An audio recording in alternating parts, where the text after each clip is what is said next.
अनुज एक पत्रकार था जो हमेशा कुछ अलग और रोचक कहानियों की तलाश में रहता था। एक दिन उसके कानों तक एक अजीब सी बात पहुंची। उत्तराखंड के एक गांव चांदनी में हर अमावस्या को कुछ अजीब घटनाएं होती हैं। लोग कहते थे कि एक पुरानी हवेली में रोशनी जलती है और एक औरत सफेद साड़ी में घूमती है। गांव वाले इस बात को लेकर डरते थे, लेकिन किसी ने कभी सच जानने की कोशिश नहीं की। अनुज ने फैसला किया कि वह इस राज का पता लगाएगा।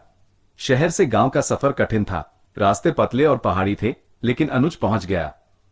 गांव पहुंचते ही उसका स्वागत गुड़िया ने किया, जो एक स्थानीय लड़की थी और टूरिस्ट गाइड का काम करती थी। ये जगह इतनी शांत है, सच में यहां कुछ होता है? अनुज ने पूछा।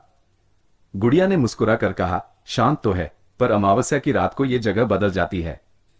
रात में किसी को भी हवेली के पास जाने की इजाजत नहीं है। गांव के सबसे बूढ़े आदमी राघव काका ने अनुज को एक कहानी सुनाई। हजारों साल पहले यह हवेली राजा वीरेंद्र की थी। उसकी पत्नी चंद्रिका एक सुंदर और भोली भाली औरत थी।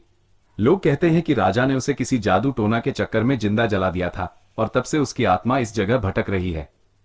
अनुज ने इस बात को अफवाह समझा और फैसला किया कि वह खुद अमावस्या की रात हवेली जाएगा। उस रात अनुज और गुड़िया चुपके से हवेली के पास गए। हवेली पुरानी थी, लेकिन उसका दरवाजा खुला था। अंदर अंधेरा था, लेकिन एक कमरे में रोशनी थी। दोनों ने कदम रखे ही थे कि अचानक रोशनी बुझ गई और ठंडी हवा चली। हवेली के अंदर अनुज को एक डायरी मिली जो चंद्रिका की थी।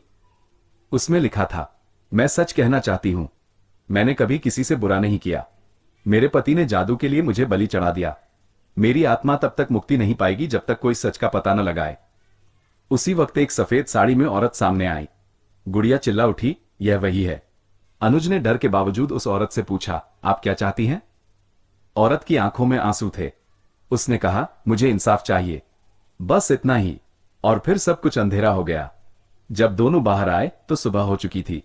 अनुज ने हवेली का इतिहास खोजना शुरू किया। गांव के रिकॉर्ड में चंद्रिका का कोई जिक्र नहीं था। उसने तहकीकात की और एक पुराना कागज मिला जिसमें लिखा था कि राजा ने अपनी पत्नी को काला जादू में बलि चढ़ाया था।